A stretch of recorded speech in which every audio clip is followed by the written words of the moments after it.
الحمدللہ رب العالمین والعاقبۃ للمتقین والصلاۃ والسلام علی سید الانبیاء والمرسلین اما بعد۔ السلام علیکم ورحمۃ اللہ وبرکاتہ۔ میں ہوں آپ کا میزبان مفتی محمد عافیت صدیقی اور آپ دیکھ رہے ہیں پروگرام فضیلت قرآن۔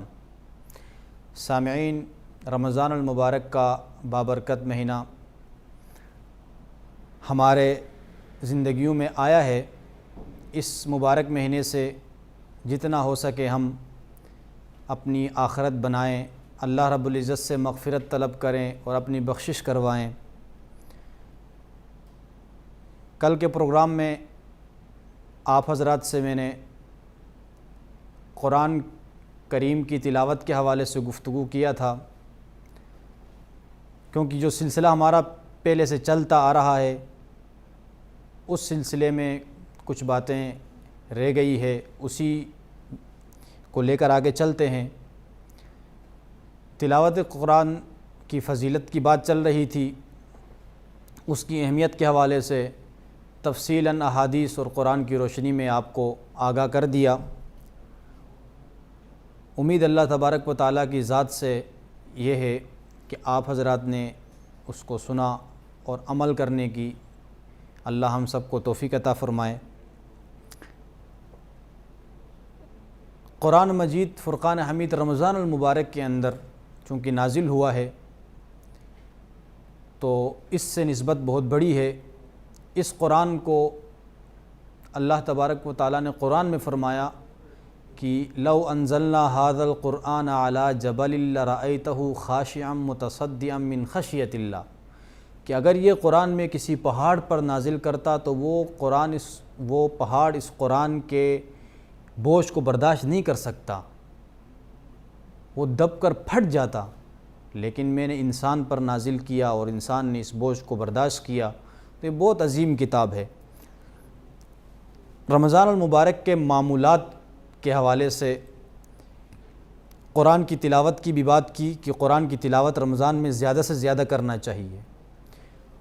اگر ہم اپنے بزرگوں اور اسلاف کی زندگیوں کا مطالعہ کریں تو ہمیں پتہ لگے کہ وہ حضرات جن کے ہم ماننے والے ہیں، جن کو ہم اپنا بڑا مانتے ہیں، اپنا امام اور مقتدا تصور کرتے ہیں، وہ لوگ قرآن سے کتنی محبت کرتے تھے، ان کا شغف کتنا تھا قرآن سے، وہ قرآن کی تلاوت کتنا زیادہ کرتے تھے۔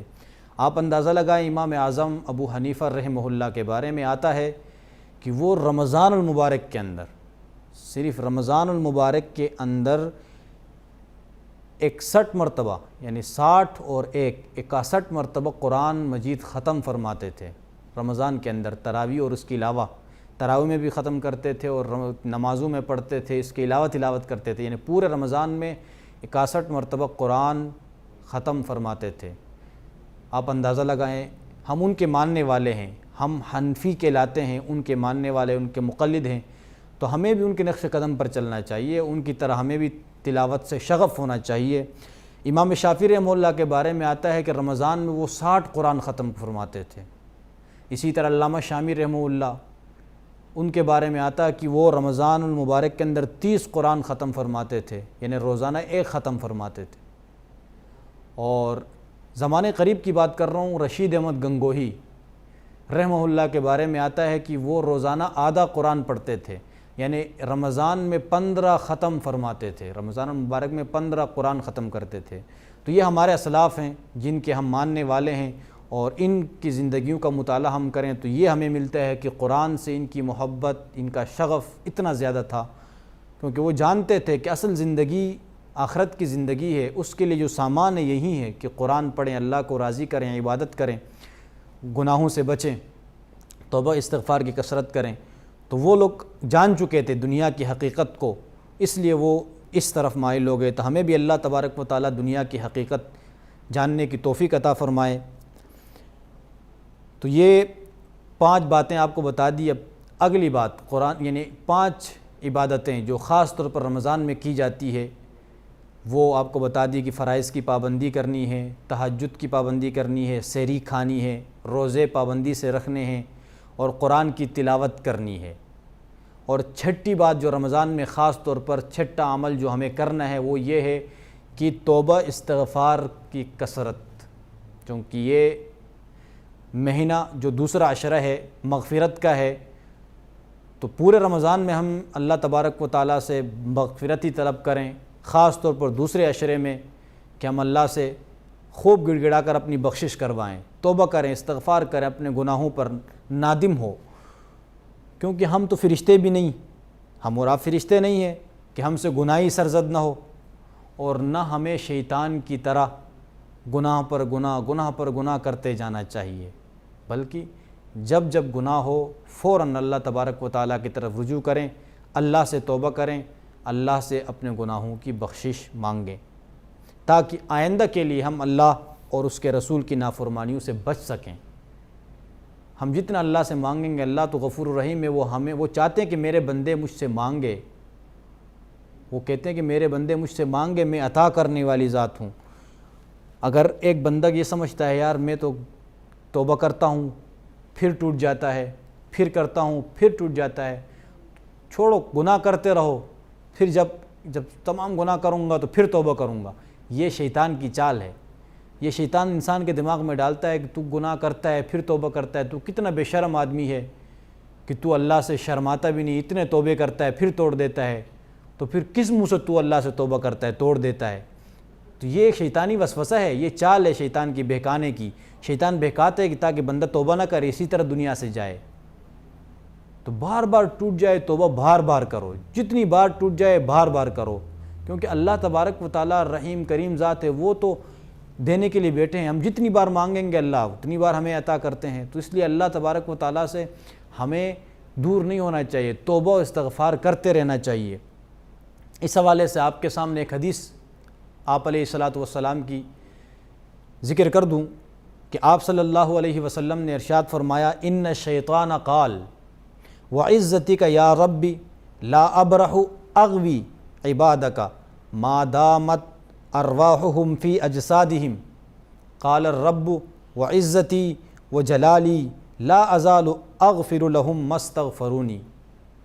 روایت ہے مسند احمد کی، روایت میں اللہ کے نبی نے فرمایا کہ شیطان نے اللہ تبارک و تعالیٰ سے کہا، مکالمہ کیا، اللہ سے کیا کہا شیطان نے؟ حدیث میں ہے، شیطان نے کہا وعزتک یا ربی، اے پروردگار عالم آپ کی عزت کی قسم کھاتا ہوں، لا ابرح اغوی عبادک، میں مسلسل آپ کے بندوں کو گمراہ کرتا رہوں گا، مسلسل اپنی پوری کوشش لگاؤں گا، اپنی پوری فوج لگاؤں گا، اپنے تمام ہتھ کنڈے استعمال کروں گا، اپنے تمام سورسز استعمال کروں گا آپ کے بندے کو گمراہ کرنے کے لیے، میں مسلسل گمراہ کرتا رہوں گا، ما دامت ارواحہم فی اجسادہم، جب تک آپ کے بندے کے جسم میں روح موجود ہے، جب تک آپ کے بندوں کے جسم میں جان اور سانس موجود ہے، اس وقت تک میں آپ کے بندے کو گمراہ کرتا رہوں گا، پوری کوشش کروں گا اس کو گمراہ کرنے کی۔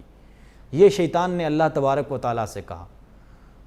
تو اب میرے اور آپ کے سننے کی بات یہ ہے کہ اللہ تبارک و تعالیٰ نے شیطان کو کیا جواب دیا؟ اللہ تبارک و تعالیٰ نے شیطان کو جواب دیا، کیا کہا؟ حدیث کے الفاظ ہیں، آپ علیہ الصلوۃ والسلام کے الفاظ میں بتا رہا ہوں، قال الرب، اللہ تبارک و تعالیٰ نے فرمایا، وعزتی وجلالی، میرے عزت اور میری جلال کی قسم۔ اللہ اپنی عزت اور اپنی جلال کی قسم کھا کر کیا فرماتے ہیں؟ فرماتے ہیں لا ازال اغفر لهم ما استغفرونی، کہ میرے بندے جب تک مجھ سے مانگتے رہیں گے میں ان کی بخشش کرتا رہوں گا۔ دیکھیں اللہ کتنی کریم ذات، کتنے مہربان ہیں اپنے بندوں پر۔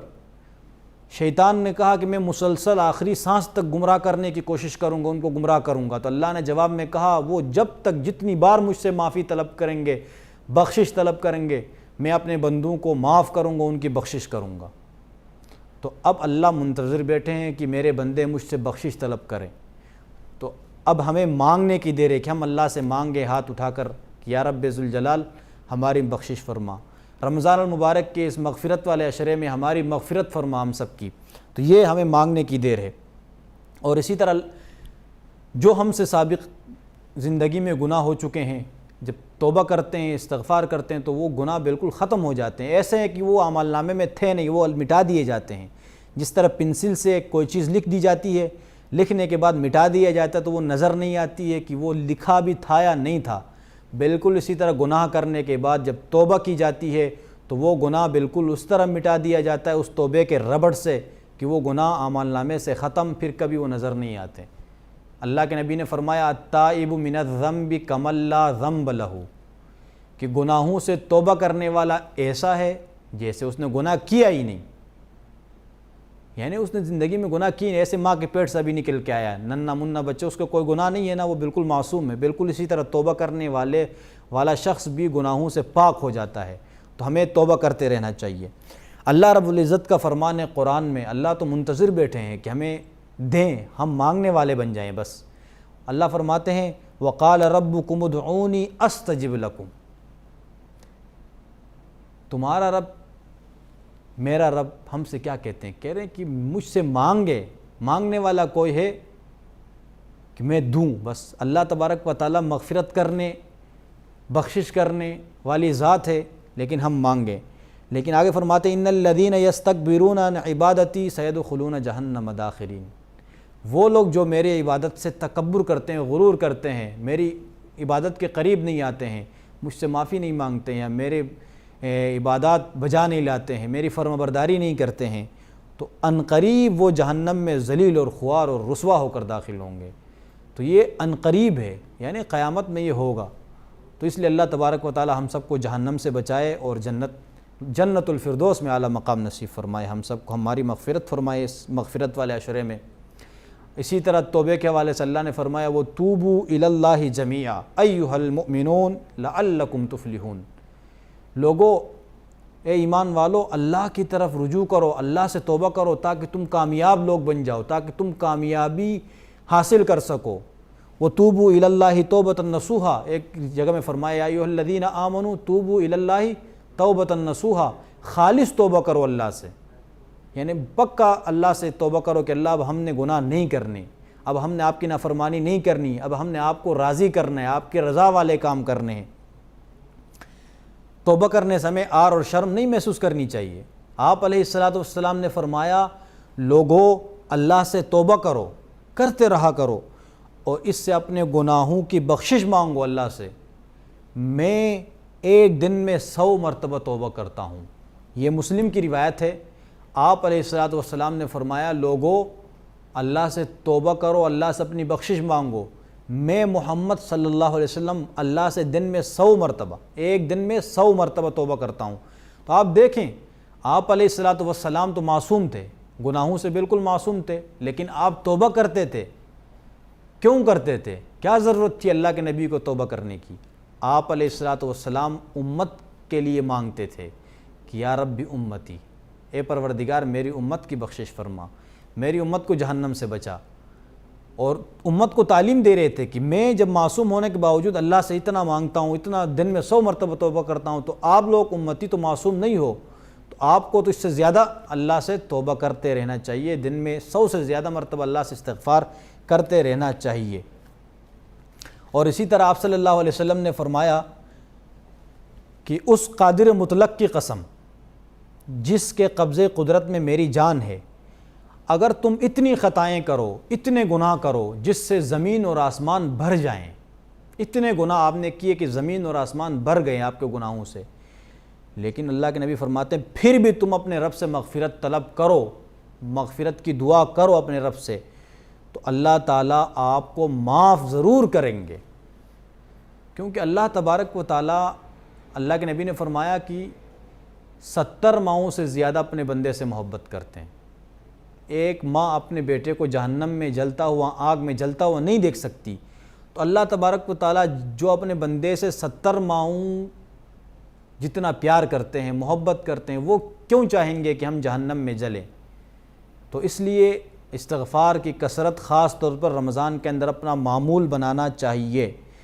اب آپ کے اطلاع کے لیے، علم کے لیے عرض کر دوں کہ توبہ کرنے کا طریقہ مختلف طریقے ہیں۔ 2 رکعت نماز پڑھ کر اللہ سے معافی مانگیں، گناہ ہوا 2 رکعت نماز پڑھ لی اور اس کے بعد اللہ سے معافی۔ اب معافی کے طریقہ کار 2 ہیں، یا تو آپ کا گناہ حقوق اللہ سے متعلق ہے، یا آپ کا گناہ حقوق العباد سے متعلق ہے۔ اگر آپ نے گناہ جو کیا اس کا تعلق اللہ کے ساتھ ہے، اللہ کی کوئی عبادت آپ نے چھوڑی ہے، حقوق اللہ میں کوئی کوتاہی کی ہے، تو پھر توبہ نصوح جو خالص توبہ ہے اس کی 3 شرائط ہیں۔ پہلی شرط یہ ہے کہ توبہ کریں، جس وقت آپ توبہ کر رہے ہیں بس آپ وہ کریں کہ گناہ چھوڑ دیں، تو بالکل گناہ چھوڑ دیں، اس کے بعد توبہ کے بعد گناہ نہ کریں۔ دوسری شرط یہ ہے کہ اس گناہ پر آپ کو ندامت ہونی چاہیے، پشیمانی ہونی چاہیے کہ میں نے کیوں کیا یہ گناہ۔ اور تیسری شرط یہ ہے کہ ہمیشہ دوبارہ وہ گناہ نہ کرنے کا مکمل عزم۔ جو 3 شرائط کے ساتھ آپ توبہ کریں گے تو اللہ تبارک و تعالیٰ اس توبے کو ضرور قبول کریں گے۔ یہ توبہ حقوق اللہ سے متعلق تھا۔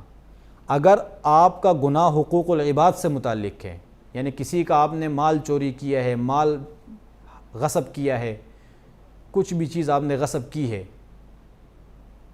تو اس کے اندر اس بندے کو جس سے آپ نے مال لیا ہے زبردستی غصب کر کے یا چوری کر کے، اس چیز کا لوٹانا ضروری ہے۔ لوٹانے کے بعد پھر ان 3 شرائط کے ساتھ آپ توبہ کریں گے تو آپ کی توبہ قبول ہوگی۔ جب تک نہیں لوٹائیں گے اس وقت تک توبہ قبول نہیں ہوگی۔ یا اسی طرح کسی کی آپ نے غیبت کی ہے تو آپ اس شخص کے پاس جا کے اس کو بتائیں کہ میں نے آپ کی غیبت کی تھی، آپ مجھے اللہ کے لیے معاف کریں، میں اللہ سے بھی معافی مانگتا ہوں، تو وہ آدمی معاف کرے گا۔ آپ اللہ سے ان سابقہ 3 شرائط کے مطابق توبہ کرو گے، آپ کی توبہ قبول ہوگی۔ تو توبہ کرتے رہنا چاہیے، کیونکہ اللہ تبارک و تعالیٰ معاف کرنے والی ذات ہے، غفور الرحیم ہے، بخشنے والی ذات ہے، اس کے خزانے میں کوئی کمی نہیں آئے گی۔ ہمارے لوگ پوری مخلوق کو اللہ جنت میں ڈالے گا، تو اللہ کی ربوبیت میں کوئی فرق نہیں آئے گا۔ اگر سب کو جہنم میں ڈالے اللہ کی ربوبیت میں کوئی فرق نہیں آئے گا۔ ایک واقعہ عرض کر دوں آپ کے اطلاع کے لیے، بنی اسرائیل میں ایک شخص تھا، اس کا واقعہ ہے اسی توبہ استغفار سے متعلق۔ توبہ استغفار کی کتنی فضیلت ہے کہ ایک نوجوان تھا، وہ بہت گناہ گار تھا، اس نے بہت گناہ کیے، گناہ اتنے زیادہ کیے کہ لوگوں نے اس کو شہر سے نکال دیا اس کے گناہوں کی وجہ سے۔ وہ شہر سے نکلا، جنگل کی طرف گیا، جنگل میں کافی وقت گزارنے کے بعد یہاں تک اس کی حالت بگڑ گئی کہ وہ مرض الموت میں مبتلا ہو گیا، یعنی وہ ایسی بیماری میں مبتلا ہو گیا، مرنے کے قریب ہو گیا۔ تو اس نے کہا تنہا ہوں، کوئی میرا سہارا دنیا میں اب نہیں ہے۔ آخر اس نے اللہ سے دعا کی، اللہ سے مانگا، یا اللہ دنیا میں تو میں اکیلا ہو گیا ہوں، میرا کوئی نہیں ہے، سب نے مجھے نکال کے پھینک دیا شہر سے، اب تو ہی ایک ذات ہے، تو مجھے رسوا نہ کر، میں تمام گناہوں کی آپ سے بخشش مانگتا ہوں، یا اللہ مجھے معاف فرما۔ اس بندے نے توبہ کی اور توبہ کے بعد اس کا انتقال ہو گیا۔ جیسے انتقال ہو گیا، بنی اسرائیل میں تھا، چونکہ موسیٰ علیہ السلام کو اللہ نے وحی بھیجی، جبرائیل امین کو بھیجا، کہا جا کر موسیٰ علیہ السلام کو بتا دو کہ فلاں جنگل میں میرے ایک دوست ہے، انتقال ہوا، اس کا جنازہ پڑھا کے اس کو دفن کرو۔ جبرائیل امین حضرت موسیٰ علیہ السلام کے پاس آئے، آ کر عرض کیا کہ اللہ تبارک و تعالیٰ یہ ارشاد فرما رہے ہیں کہ فلاں جنگل میں میرا ایک دوست ہے، انتقال ہو گیا، اس کا جنازہ پڑھاؤ اور ساتھیوں کو لے کر جاؤ، اپنے جنازہ پڑھا کے اس کو اچھی طرح دفن کرو۔ لوگوں کو لے کر موسیٰ علیہ السلام اس جنگل میں پہنچے جہاں بتائی گئی جگہ، وہاں دیکھا لوگوں نے تو ایک آدمی مرا پڑا ہے۔ جب صحیح طرح دیکھا تو وہی نوجوان جس کو لوگوں نے بستی سے نکالا تھا، اس کے غلط کرتوتوں کی وجہ سے، اس کے گناہوں کی وجہ سے تنگ آ کر لوگوں نے کہا یہ اللہ کا دوست کیسے ہو سکتا ہے، یہ تو وہی شخص ہے جس کو ہم نے ملک بدر کیا تھا، اس کو ہم نے اپنے شہر بدر کیا تھا، نکال دیا تھا گناہوں کی وجہ سے، اتنا گناہ گار آدمی اللہ کا دوست کیسا ہو سکتا ہے۔ تو موسیٰ علیہ السلام نے اللہ سے عرض کیا، یا اللہ لوگوں کا تو یہ کہنا ہے کہ یہ تو بہت گناہ گار تھا، یہ آپ کا دوست کیسا ہو سکتا ہے۔ اللہ نے فرمایا دیکھو موسیٰ، جس حالت میں یہ آیا، لوگوں نے اس کو بستی سے نکالا، یہاں آیا جنگل میں، یہ تنہا تھا، پھر اس نے مجھے پکارا، وہ مجھے پکار کے کہا کہ تیرے سوا کوئی نہیں ہے، تو مجھے معاف کر دے۔ تو بتا موسیٰ، کیا میری غیرت گوارا کرتی کہ میں اپنے اس بندے کو جو مجھ سے معافی مانگے اور اس کو میں معاف نہ کروں اور جہنم میں جلنے کے لیے بھیج دوں، اس لیے میں نے معاف کر دیا۔ تو اب دیکھیں اللہ تبارک و تعالیٰ نے اتنے گناہ کیے، جس کو شہر سے لوگوں نے نکالا اور پھر اس نے معافی مانگی، آخری وقت میں اللہ نے اس کو معاف کر دیا اور جنت کا حقدار بنا دیا۔ تو اللہ تبارک و تعالیٰ منتظر بیٹھے ہیں کہ اللہ ہمیں معاف کریں، ہم مانگنے والے بن جائیں۔ اسی طرح امت محمدیہ کے اندر ایک بڑے محدث گزرے ہیں، فضیل بن عیاض رحمہ اللہ۔ اس کا واقعہ آپ سنیں گے آپ پریشان ہو جائیں گے، وہ کیسے آدمی تھے۔ ابتدائی دور میں وہ ایک چور تھے، چوریاں کرتے تھے۔ ایک دن چوری کرنے کی غرض سے ایک دیوار میں چڑھے تو ایک عورت اندر بیٹھی تھی، وہ تلاوت کر رہی تھی۔ اس نے یہ آیت پڑھی، الم یأن للذین آمنوا ان تخشع قلوبہم لذکر اللہ وما نزل من الحق۔ جب اس نے یہ آیت سننے کے بعد اس کے اندر ایک کپکپی طاری ہو گئی اس شخص پہ، ایسی کپکپی طاری ہو گئی کہ وہ واپس وہاں سے چوری کا ارادہ ترک کیا اور لوٹا گیا۔ اس نے کہا اب مجھے کوئی ایسا کام نہیں کرنا ہے، مجھے اللہ سے معافی مانگنی ہے۔ اللہ سے توبہ کیا، توبہ تائب ہو کر چلے گئے مسجد حرام میں، کہا پوری زندگی دین میں لگانی ہے۔ وہیں بیٹھ کر اس نے علم حاصل کرنا شروع کیا اور ایک وقت ایسا آیا کہ وقت کا محدث بن گیا، اور پھر اس کے دنیا میں بڑے بڑے ائمہ اس کے شاگرد ہیں، اللہ کا ولی بن گیا۔ اللہ نے معاف کر دیا اس کو، اس کی جو خطائیں تھیں اس نے معافی مانگی سچے دل سے۔ تو اللہ تبارک و تعالی ہم سب کے بھی اس رمضان المبارک کے بابرکت مہینے میں مغفرت فرمائیں، ہماری خطائیں معاف فرمائیں، ہمارے جو سابقہ گناہ ہوئے ہیں صغیرہ کبیرہ سب معاف فرمائیں۔ تو یہ مغفرت کے عشرے کے حوالے سے بھی، اعمال رمضان کے حوالے سے گفتگو تھی۔ اس میں ایک ساتویں جو بات ہے، جو عمل ہے رمضان میں کرنے کا، وہ صدقہ و خیرات ہے۔ صدقہ و خیرات بھی ہمیں مسلسل کرتے رہنا چاہیے، عام زندگی میں رمضان کے علاوہ بھی کرتے رہنا چاہیے، صرف رمضان میں نہیں۔ رمضان میں اس کی فضیلت بڑھ جاتی ہے، کیونکہ نفل کا ثواب فرض کے برابر، فرض کا ثواب 70 فرائض کے برابر ہے۔ تو اس میں ہمیں خوب صدقہ و خیرات دینی چاہیے۔ حضرت انس رضی اللہ تعالیٰ عنہ سے مروی ہے کہ آپ صلی اللہ علیہ وسلم سے پوچھا گیا کہ کون سا صدقہ افضل ہے، تو آپ علیہ السلام نے فرمایا رمضان میں جو صدقہ دیا جاتا ہے تو وہ صدقہ سب سے افضل ہے۔ جامع ترمذی کی روایت ہے صدقہ عام دنوں میں بھی دے، رمضان سے علاوہ وہ بھی فضیلت والا، لیکن رمضان میں دینے کی الگ فضیلت ہے اور زیادہ اس میں ثواب ملتا ہے۔ تو رمضان میں خرچ کرتے رہنا چاہیے۔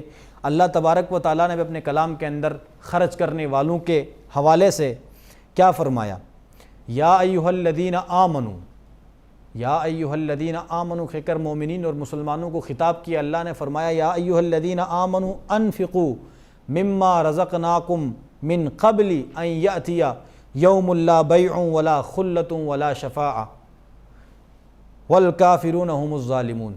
سورہ بقرہ کی آیت نمبر 254 ہے۔ اس میں اللہ نے فرمایا کہ اے ایمان والو، جو رزق میں نے تمہیں دیا ہے اس کو خرچ کرتے رہو، اس کو اللہ کے راستے میں دیا کرو، قبل اس سے کہ وہ دن آئے جس دن نہ کوئی دوستی چلے گی، نہ کوئی خرید و فروخت ہوگی، نہ کوئی شفاعت ہوگی کسی کی۔ تو قیامت کے دن سے پہلے اللہ کے راستے میں خرچ کیا کرو۔ خرچ کرنے کی بہت فضیلت، اللہ فرماتے جو رزق میں نے دیا وہ خرچ کرو۔ ظاہر بات ہے جو ہم آئے تھے تو کچھ نہیں تھا ہمارے پاس، ننگے بدن آئے تھے، یہ جو کچھ ہمیں دیا یہ اللہ نے دیا، اللہ کا دیا ہوا، اللہ کی راہ میں خرچ کریں۔ تو یہ رمضان المبارک کے مہینے میں اپنے صدقات، جو صدقۃ الفطر ہے، زکوٰۃ ہے، نفلی صدقات خوب دیا کریں۔ غریب مستحقین آپ کے منتظر ہیں، ان کو دیے اور فضیلت سے اس فضیلت کو حاصل کریں، اور اللہ تبارک و تعالی ہم سب کو اس مبارک مہینے کی برکتیں، رحمتیں اور ڈھیر ساروں رحمتیں اپنے دامن میں سمیٹنے کی توفیق عطا فرمائے۔ اب میں آپ سے اجازت چاہتا ہوں، آپ کا میزبان مفتی محمد عافیہ صدیقی، انشاءاللہ العزیز کل پھر آپ سے ملاقات ہوگی۔ اللہ حافظ۔